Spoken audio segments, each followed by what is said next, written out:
Hello everybody, welcome back to another video with Lim Reviews. Now in today's video, I want to share with you a little bit more about the just launched Huawei Mate 50 Pro. Now I've actually been using this device for more than a month now, but recently I actually found a way to get Google apps running pretty smoothly on the Huawei Mate 50 Pro. So the title above that you are seeing here is not any kind of clickbait. It does really work very well on this particular device. But before that, I want to share with you a couple more things, a very quick recap of what my experience has been with the Huawei Mate 50 Pro over the past 1 month. So with that said, let us jump into today's video and start right away. Now if you remember, or if you have been following me on the channel, you might have noticed that the device that I reviewed back then was this particular black version, but now I actually got the upgraded orange vegan leather version. And with this particular version here, you do get a couple of upgrades, namely two main upgrades. First things first, you do get a much stronger display at the front. That means that it is the Kunlun display, which is very strong towards drop resistance. Apart from that, you also get here an internal memory of up to 512 gigabytes, where it was only 256 GB on the initial version. So that's the two main difference that you will get on this orange vegan leather version. Right, so since we are talking about vegan leather, now this Mate 50 Pro here is actually super slim. This vegan leather also makes it feel very nice to the touch. I noticed that orange is not really the color for everyone, but me personally, I kind of like it. It has grown over me over the past 1 month, and I must say that this golden essence on the camera bump, on the entire frame as well, just makes the device looks very much premium, and of course stands out from an already very crowded smartphone space. Right, so other than that, what do we have here? Well, like I mentioned earlier on, we have this very strong display at the front, but before that, this is actually an OLED panel. It's slightly sharper than Full HD, but slightly lesser than QHD.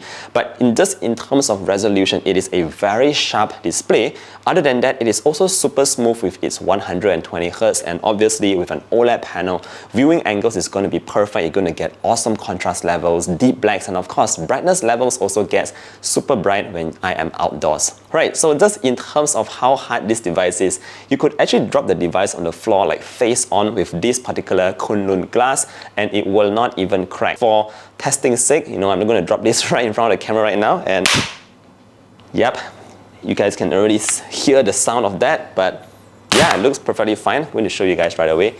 No cracks, no dents, no scratches whatsoever. Of course, I could do this all day, but we're going to talk about the next feature, which is really cool. Right, so the Mate 50 Pro again has really all been about its camera.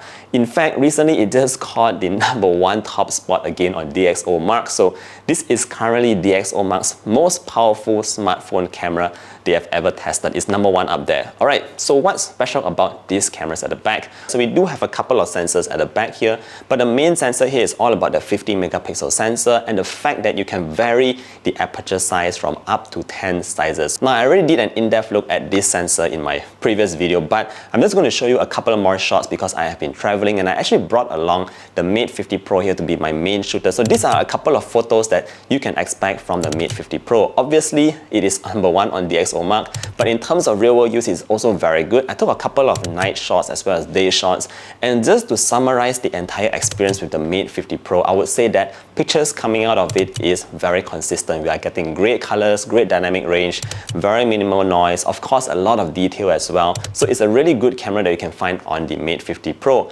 Other than that, another interesting thing about this camera here is we do have the X-Mage system, and this basically allows you to choose the kind of saturation levels that you like. So say for instance, you are the kind of person who wants things a little bit more muted, not too saturated, you can always go with the original mode, but if you like something a little bit more saturated, you can just go for vivid mode, and that is actually all processed by the X-Mage system. So pretty cool stuff there in terms of the cameras on the Huawei Mate 50 Pro. Alright, so just in terms of the battery, because it is a very slim device, you might be wondering what kind of battery we do have, right? So in this case, we do have a 4700 mAh battery that is good for the entire day. And in terms of charging, you do have 66 watt fast wired charging and 50 watts wireless supercharge. So again, it's going to charge up your device very quickly. Now we're going to move on to the most important point here, which is all about those Google apps. How do you run it? Alright, so as you can see on my screen here, I do have a couple of applications already installed. Speaking about that, EMUI 13 has been really fantastic. I like the fact that we have these really nice widgets that we can, just rotate and hide around. You can also play with the size of the folders of your applications, and you can see at the top here, I do have a lot of applications grouped into one large folder. Very nice here. You got nice widgets designs here as well. So EMUI is just getting better and better. But yes, about that Google support. So all you need to do is actually go into the app gallery, which I do have right here. You go there and download the thing called Lighthouse, which I have already installed. And what Lighthouse will do is it will help you to sign into all your Google apps at once. Now, once you sign into Lighthouse, it will actually be similar to how other Android devices work, where all your other Google apps that you have already installed will be signed in automatically. So as you can see on my screen here, I do have a couple of Google apps. So if I go into Gmail, you will notice that I already have my Gmail signed in. If I go into my Google Drive, which is what I usually do, I can also see all my documents already inside, and notice on the top right corner, I'm also already signed in. Moving back, we can go into my favorite documents, which is like Google Sheets here. This is where I typically put in all sorts of Excel stuff, and for Google Documents, it also works very well. Notice that everything starts up very fast and it syncs, your kind of documents all around very, very quickly, so works well.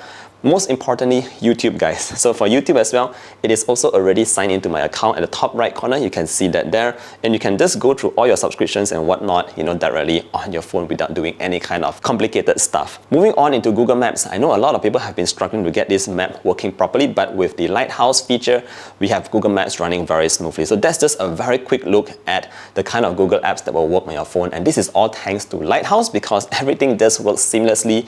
You only have to log in once, and all your applications will be logged into that account. Pretty cool. Now, just in case you're wondering about security, I did actually do a very quick security check in the app gallery. So just going back here, we can go into the security check. I did a very quick scan, and it's so far showing 100%. So not too concerned about that for now, because it's supposed to be quite secure. But yeah, that's pretty much the experience with the Lighthouse here, and I think it really helps to elevate the entire experience of using the Huawei Mate 50 Pro. Right now, it's only supported in Malaysia, so the region has to be Malaysia, and it's currently working the best on Huawei Mate 50 Pro. I'm not sure when this will be available on other Huawei devices, or even for other countries for that matter. But all I can say is with Lighthouse, the entire experience here is just similar to any other Android device.